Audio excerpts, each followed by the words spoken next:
पुरुषं पुराणं चरणारविन्दं शततं नमामि। ध्यानमूलं गुरूपं ध्यानमूलं गुरूपं पूजामूलं गुरुपदं मंत्रमूलं गुरुवाक्यं मोक्षमूलं सद्गुरु कृपा। परम पूज्य गुरुदेव इस सत्संग के अध्यक्षता कर रहे हैं हमारे अध्यक्ष महोदय, मंच आसीन महात्मागण, दूर दूर से आए संतगण, सत्संग प्रेमियों, माता एवं बहनों, आप लोगों के चरण कमल में तिरपेखम साहबम साहबम साहबम। कवि नाम सर्वश्रेष्ठ पुनीत और पवित्र नाम है। कबीर नामम पतितम पुनीतम। हम लोग इस संसार में जो शरीर प्राप्त किए हैं, देह धारण किए हैं, वह शरीर सब तनों में श्रेष्ठ तन है मानव का। जितने भी तन है सब तनों में श्रेष्ठ मानव का तन है। शत्रु कबीर साहब कहते हैं कि मानुष तन दुर्लभ है, माने आसान नहीं है, सुलभ नहीं है। मानुष तन दुर्लभ है, मिले न दूजी बार, पका फल जो गिर पड़े बहुरी न लागेगा।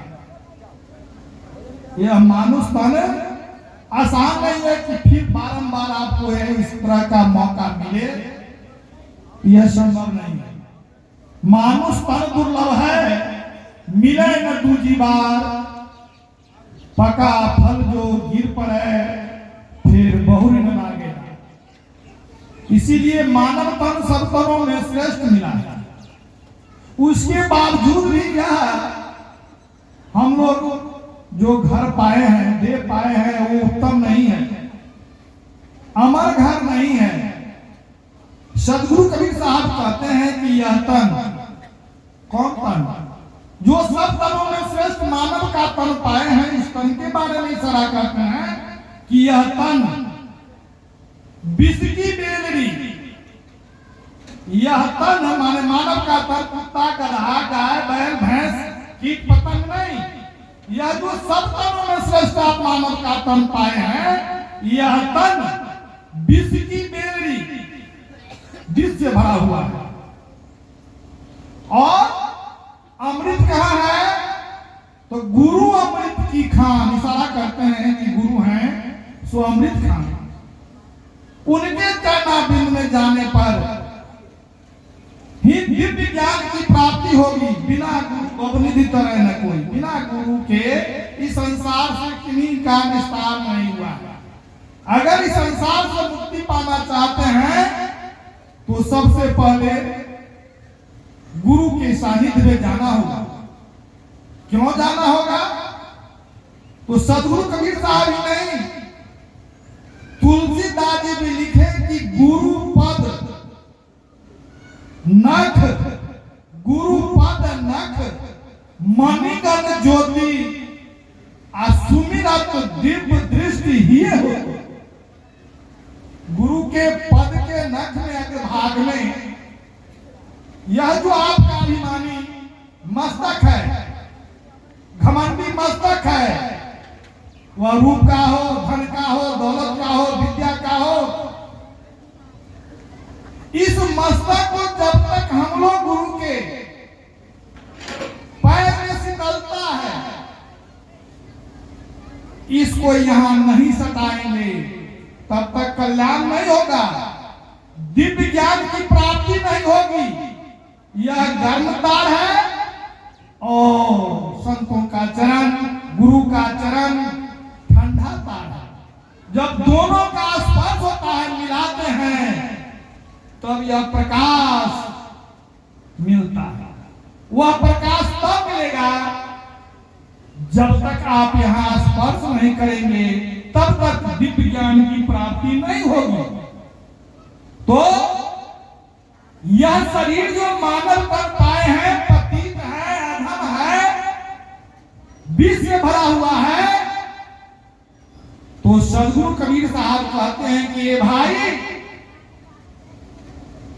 इससे उद्धार के लिए क से काया, बी से वीर, र से रमन करने वाले इस काया के बीच जो वीर पुरुष रमन करते हैं उनको स्मरण करो,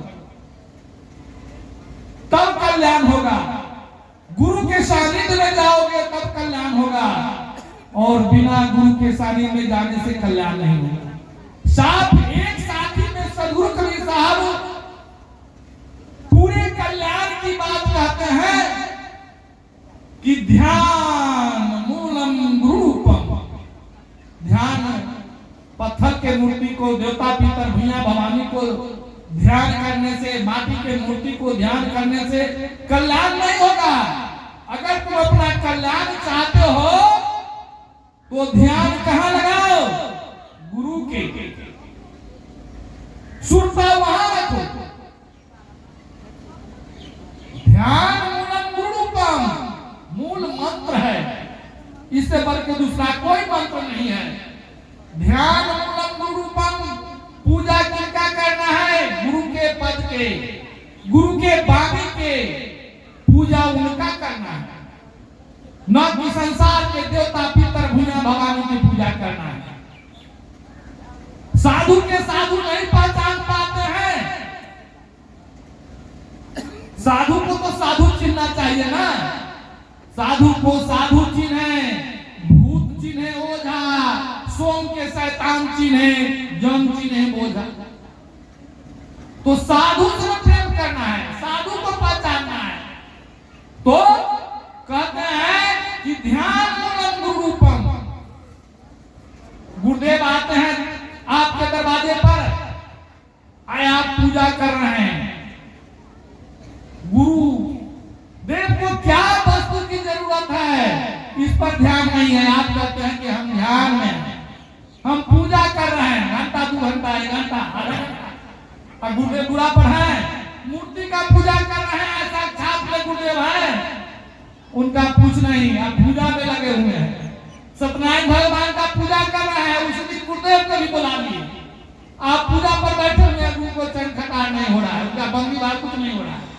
कहते हैं हम पूजा कर रहे हैं, हम ध्यान कर रहे हैं। अभी स्नान करने के बाद आधा घंटा का ध्यान करते हैं रोज दिन, तो यह ध्यान कर लेंगे तब जाएंगे पूजा करने, नहीं हुआ।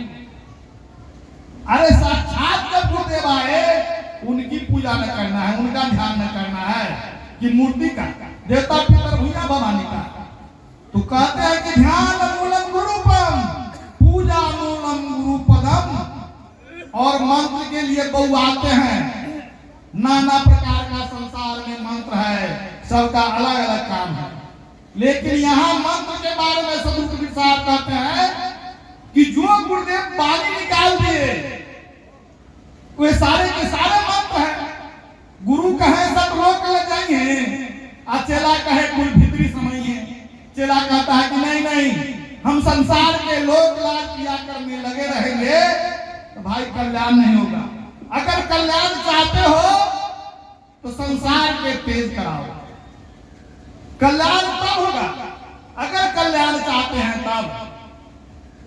गुरुदेव, आप छाता का गुण है वर्षा और धूप से रक्षा करना, छाता आपके पास में है।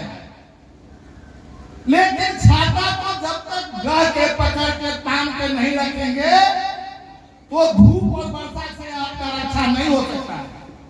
उसी प्रकार से संसार के काल से रक्षा तब होगा जब आप गुरु के वाणी पर चलिएगा, गुरु को वाणी को पकड़ कर रखिएगा, गढ़ के रखिएगा, उसका पालन करिएगा, उसके अनुसार चलिएगा, तब कल्याण होगा। और नहीं तो छाता को नीचे करके रखिए। गुरु सीढ़ी से उतरे शब्द बिहू ना होय, अता को काल घसे राख सके नहीं। दिए, लेकिन उनकी वाणी को नहीं जुगाते हैं, कल्याण नहीं होगा। गुरु के वाणी को जुगाना होगा, उनके वाणी पर चलना होगा, तब कल्याण होगा। नहीं तो गुरु सीढ़ी से उतरे, शब्द का बिहुना हो गया, समाप्त, कुछ नहीं, जीरो। शब्द बिहुना हो, थोड़ा भी शब्द का असर आपके पास में नहीं रहा। ताको काल घसेती है, उसी को काल जो है सो संसार में घसीटेंगे, कष्ट देंगे, दुख देंगे, सताएंगे, क्योंकि आप उसके फेरे में हैं। ताको काल घसीटती है, आग सका नहीं कोई। गुरु अगर खुश है, सब कुछ है आपके पास में, सारी वस्तु आपके पास में है। अगर ना खुश हैं तो संसार में कहीं भी कल्याण नहीं होगा। अगर कल्याण चाहते हैं तो गुरु के चरण में विश्वास रखें, उनके वचन के मुताबिक चलें, उनके वाणी के मुताबिक चलें। इसीलिए कि कबीर नामम पतितम पुनीतम, यह जो शरीर पतित है, इस पतित शरीर के उद्धार के लिए पुनीत और पवित्र नाम है, वह है कबीर। फिर इस सारे शरीर के ऊपर एक बहुत बड़ा शैतान है, जिसको आप सिरकट्टा भी कहते हैं, जिसे काल निरंजन भी कहते हैं, जिसे मतंगा हाथी भी कहते हैं, सबको मसल के समाप्त कर देता है, जिसका नाम ही मन है। इस 3.5 हाथ का पुतला पर उस मन का अधिकार है। जो जो मन करता है, कहते हैं हम अपने कुछ नहीं करते हैं, सारे के सारे मन कर्मा, मन ही करता है सब कुछ। तो सदगुरु कबीर साहब कहते हैं कि भाई कबीर कबीर तुम क्या पुकार रहे हो, साधो अपना शरीर, अब 5 इंद्री समकर राखो, तो आप ही आप कबीर, दूसरा कोई कबीर नहीं है। कबीर आप ही हैं। कबीर कबीर पुकारने से नहीं होगा। यह जो 5 ज्ञानेंद्रियां है, आंख, कान, नाक, जीभ और त्वचा, ये 5 ज्ञानेंद्रियां के बस में है मन। साफ कहते हैं कि मन 5 के बसी पड़ा, मन के बस नहीं 5, जित देखा तित दौलगी, तित भंगो तितियां। इन 5 से बंधिया, फिर धरे शरीर, आज जो इन 5 को बसी कराएं, सो ही लागत। सदगुरु कबीर साहब कहते हैं कि आंख से किसी वस्तु को देखें, कान से किसी शब्द को आप सुने, नाक से किसी भी वस्तु का सुगंध लें, जिह्वा से किसी भी वस्तु का रसवादन करें, और त्वचा से स्पर्श करें, लेकिन अच्छाई बुराई का निर्णय नहीं करें। अच्छाई बुराई का निर्णय करना यही माया है। 5 ज्ञानेंद्रियां का जो काम है, उसको काम दें, उससे काम लें, लेकिन उसके पीछे रहस्य है कि निर्णय नहीं करें। नहीं तो नीमहि कित जस नीमहि प्यारा, विष को अमृत कहे गमारा।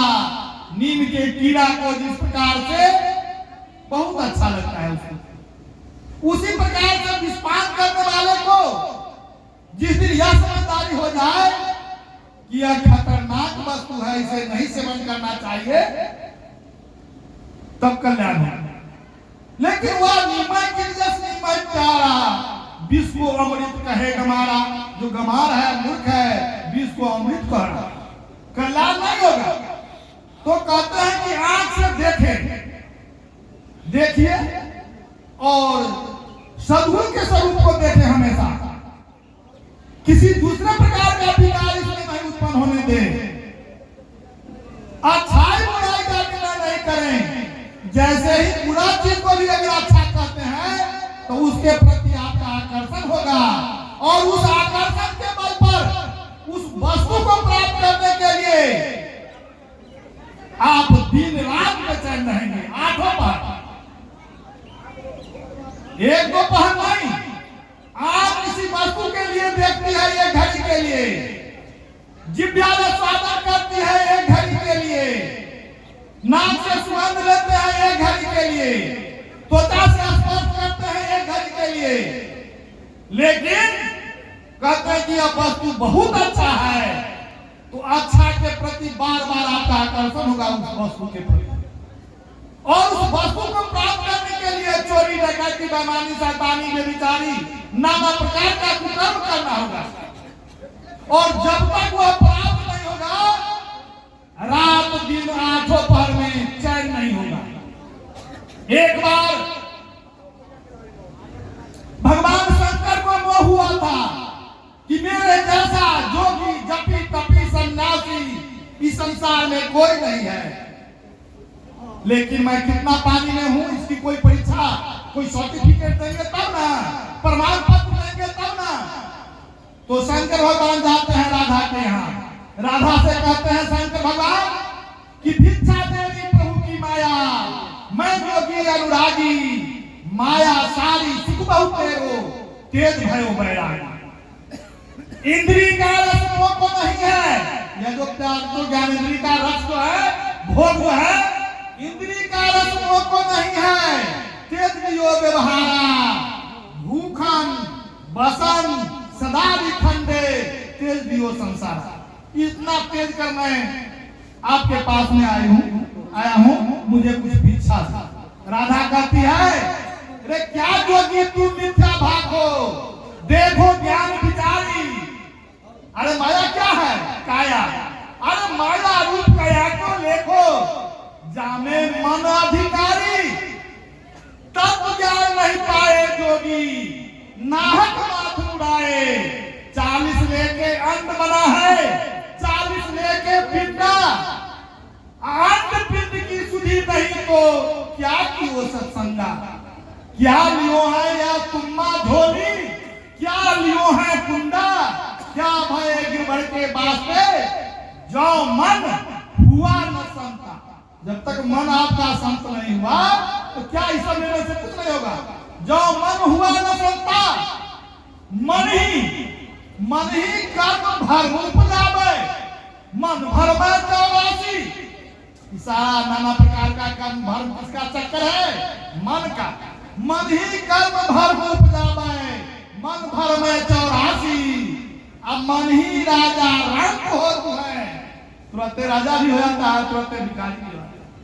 मन ही राजा रंग हो है, मन ही धनिक भिखारी। और मन माया के बसी में है, मन माया के बसी है तो जीव नाचत है 84। या मन माया के बस में पड़ के 84 लाख जोड़ियों में भटका खा रहा है। मन माया के बसी है, जीव नाचत है 84। वहां कहे शंकर भगवान कि हम इंद्री को बस में कर लिए हुए हैं। राधा कहती है कि इंद्री के दुख एक घड़ी है, मन के आठों यामा। अब मन आकाश कभी त्रिपुटी पर नाचे, तो काहू न पाया विश्रामा जोगी, काहू न पाया विश्रामा। इंद्री के दुख में एक घड़ी के लिए वस्तु को देख लिया, स्वाद ले लिया, नाक से सुगंध लिया, त्वचा से स्पर्श किया, लेकिन उसको प्राप्त करने के लिए जो मन में आठों पार करनी है, तो कहती है कि इंद्री के दुख एक घड़ी है, मन के आठों यामा। मन आकाश कभी त्रिकुटी पर नाचे, तो काहू न पाया विश्रामा। त्यागी ताई सराहिए, जो तेजे मन की कामना, उसको त्यागी कहेंगे कि मन की कामना को, चाह को त्याग तब त्यागी। त्यागी ताई सराहिए, जो तेजे मन की कामना। अंत समय तक माया त्याग नहीं जाता है, माया लगा हुआ रहता है कि बेटा के लिए 5 बीघा जमीन खरीद दिए, कुछ दिन जिएंगे तो 1 बीघा और खरीद देंगे, एक महल बना दिए तो कुछ दिन के बाद वो महल बना देंगे। मरनो पर्यंत तक माया में त्यागी ताई सराही है जो तेरे मन की कामा। आत्म के कुछ रूप नहीं है। आज तक कोई भी वैज्ञानिक इस आत्मा को पकड़ने के लिए काफी कोशिश किया, लेकिन किन्हीं के पकड़ में नहीं आया। क्यों? राधा कहती है कि आत्म के कुछ रूप नहीं है, न आत्म के माया, आत्म के न जात पात है, न आत्म की छाया। ध्यान दीजिए, आत्मा का कोई रूप नहीं है, यह अविनाशी है। आज मानव के तन में, इस तन से निकलने के बाद गधा के तन में, कुत्ता के तन में, बिलाय के तन में, कीट पतंग के तन में, आत्मा का कोई रूप माने नहीं है कि यही मानव का रूप आत्मा का है। इस संसार 1 लीटर दूध थाली में रखिएगा, थालू का स्वरूप, कटोरा में डाल दे कटोरा का स्वरूप, लोटा में डाल दे लोटा का स्वरूप, गिलास में डाले गिलास का स्वरूप, बोतल में डाले बोतल का स्वरूप। जिस बर्तन में डालते हैं, इस आत्मा जिस रूप में प्रवेश करती है वही उसका स्वरूप हो जाता है। तो आत्मा के कुछ रूप नहीं है, उसका कोई खास रूप नहीं है आत्मा का। आत्मा अमर है, अविनाशी है। सदगुरु कबीर साहब कहते हैं कि जीव वही जो जुग जुग जीवे, उत्पत्ति प्रलय माही, देह धरे भर में 84, निर्भय करहु नाही। यह अविनाशी है, यह अविनाशी है। तो आत्मा के कुछ रूप नहीं है, सत्संग में बैठल इसलिए नहीं होगा। आत्मा का कोई रूप नहीं है, आत्मा का कोई जात पात नहीं है, आत्मा का कोई जाति जात पात नहीं है। आत्मा का कोई न रूप रंग है, न कोई आकार है, कोई आकार भी नहीं है निश्चित आत्मा का। तो यह मानव तन पाए हैं, तो आत्मा के कुछ रूप नहीं है, न आत्मा के माया। आत्मा निकल जाती है, शरीर रहता है, लेकिन कोई न कहते कि दादा है, बाबा है, भैया है, हम 5 दिन 10 दिन 20 दिन रखेंगे। यह सारे के सारे संबंध था कब तक? जब तक इसमें बोलता पुरुष था, तब तक सबके सब संबंध थे, नाता प्यार सब कुछ।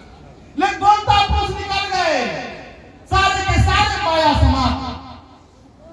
आत्म के कुछ रूप नहीं है, न आत्म के माया, आत्म के न जात पात है, न आत्म के छाया। आत्मा का कोई न जात पात है, न इस आत्मा का कोई छाया है। छाया किस चीज का होता है?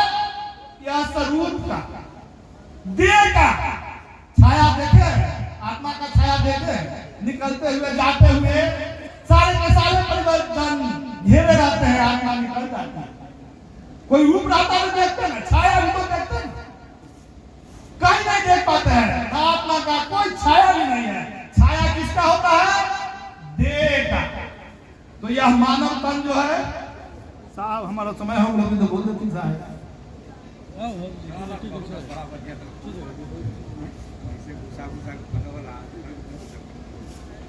हम लोग यह मानव तन जो पाए हैं,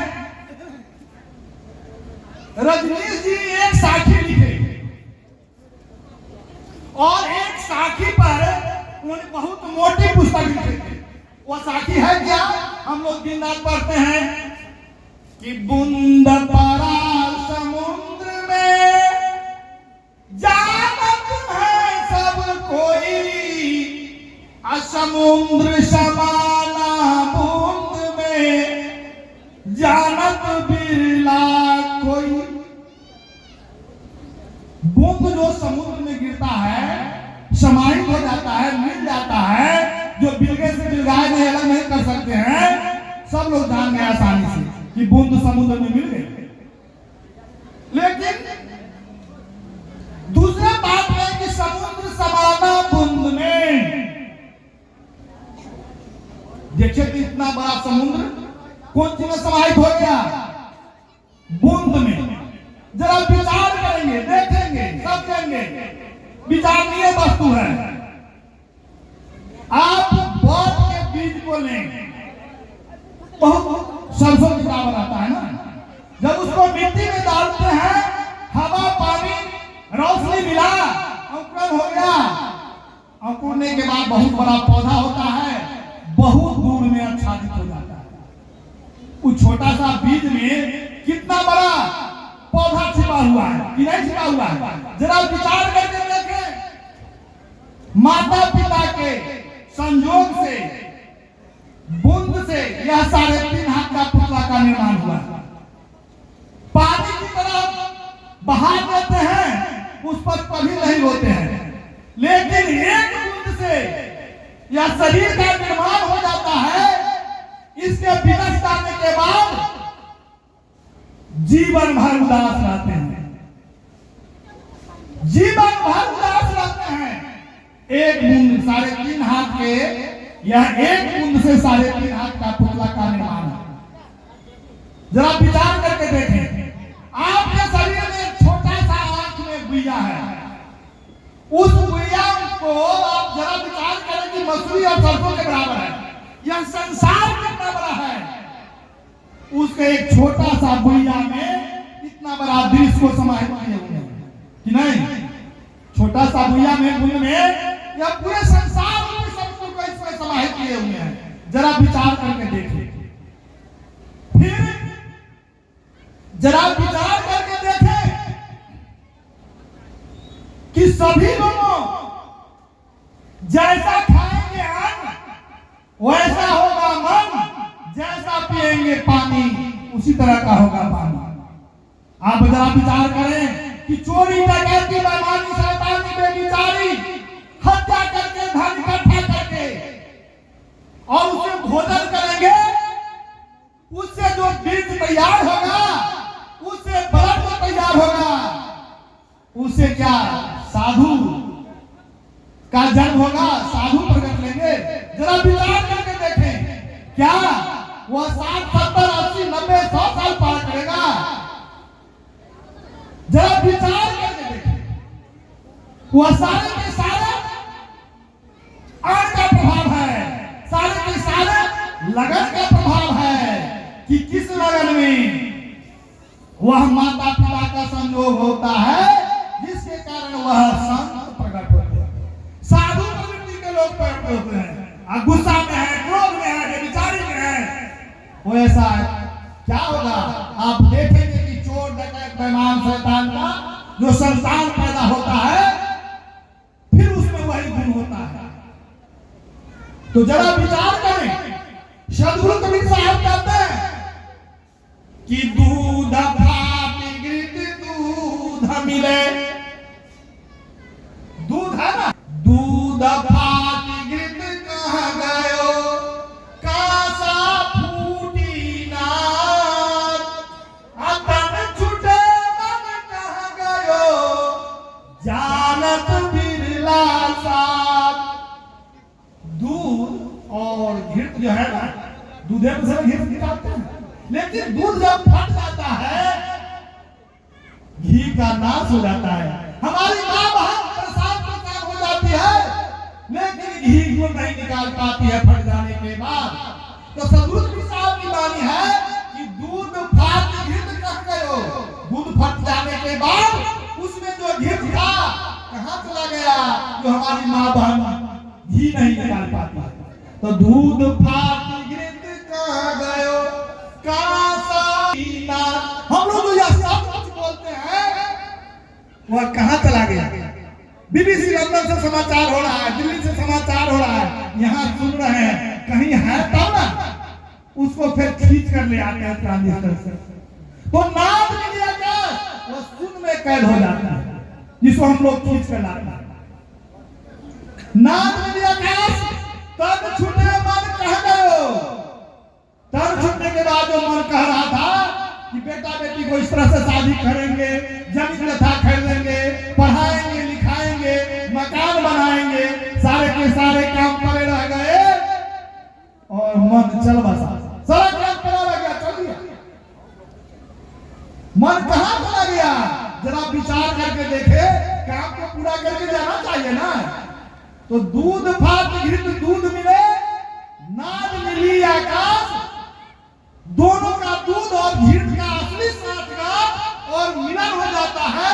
जो पानी अलग हो जाते हैं, जो बिलगे से बिलगाए नहीं, असली साठगांठ मिलन गोदना की तरह। गोदना दाग नहीं मिटता है, साथ हो जाता है। उसी तरह का दूध और घृत का असली साठगांठ और मिलन होता है जब वह फटता है तब। तो दूध फाट घृत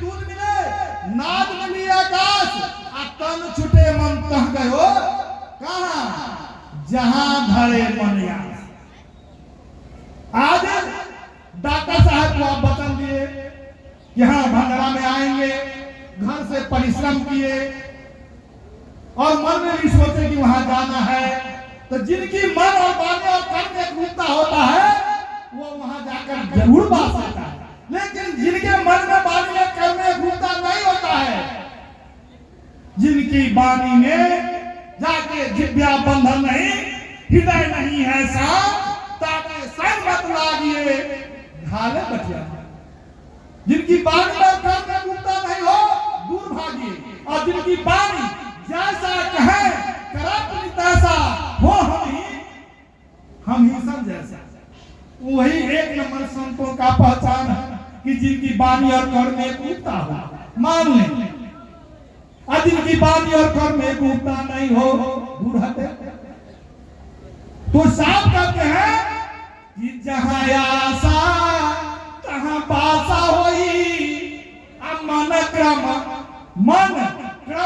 वचन सुमरे जो कोई। इसलिए कि मन में वाणी में कर्म में तीनों में एकरूपता होने के कारण जहां आस लगा रहिएगा वही जाकर बास लेना पड़ेगा। और जिनकी मन वाणी कर्म में एकरूपता नहीं है तो कहीं दूसरे जगह जाकर बास लेना। तो जहां आशा तहां बासा होई, मन क्रम वचन सुमरे जो कोई। कहीं कबीरा सुनो नर लोई, भूतबा के पूजे सो भूत में होई। भूत क्या है? भ्रम है। अगर गुरु नहीं मिला तो भ्रम में पड़े रहेंगे, विश्वास नहीं होगा। तो कहे कबीर सुनो न लोई, अब भूतबा के पूजे सो भूत में होई। जो जपी है जाही के नामा, असो पहिए ताही के धामा। जो जिसका नाम लेंगे वही तो मिलेंगे। जो चोर को चोरे मिलता है, साधु को साधु मिलेंगे, बेईमान को बेईमान मिलेंगे। जो जब है जाही के नामा, सो पई है ताही के धामा। और क्या कर रहे हैं? जो करी है जाही से नहीं, बड़ा कुत्ता से प्रेम करते हैं।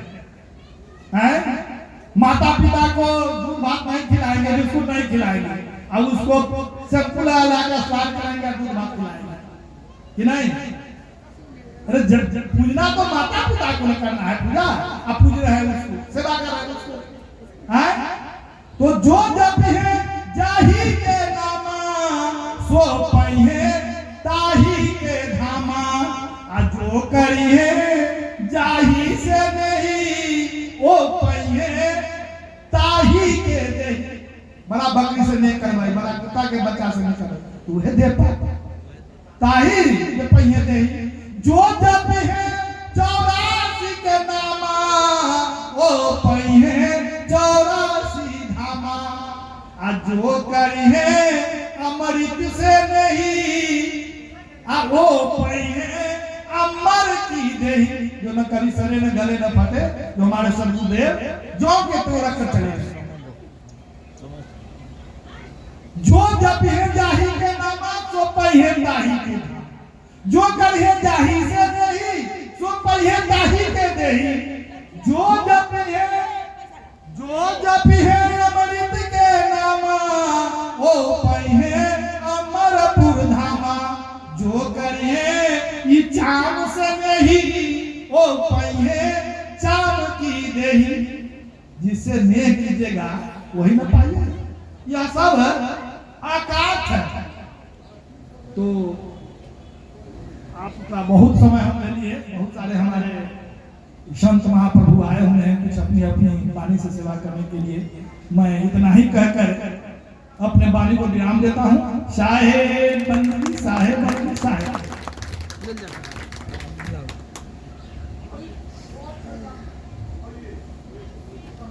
प्रेम से बोलिए सतगुरुदेव की। अभी अभी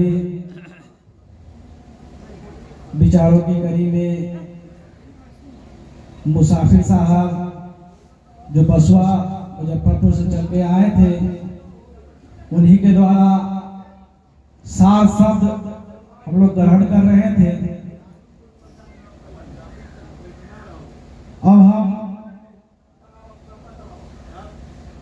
एक सूचना है, जो भी भजन करता वाद्य यंत्र वाले जिधर भी हो, जल्द से जल्द सत्संग स्थल पर आने की कृपा करेंगे।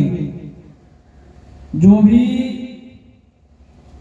नाल वादक, बिंजू वादक जहां भी हो, अगर मेरी आवाज उनकी कानों तक जाती हो तो जल्द से जल्द आने की कृपा करेंगे। अब हम उन्हीं विचारों की कड़ी में परम पूज्य आदरणीय जो महुआ परसौनिया से चलकर आए हैं उपेंद्र साहब, हम उनके विचारों से अवगत होंगे। उपेंद्र साहब परसौनिया। चाहिए लियो ना।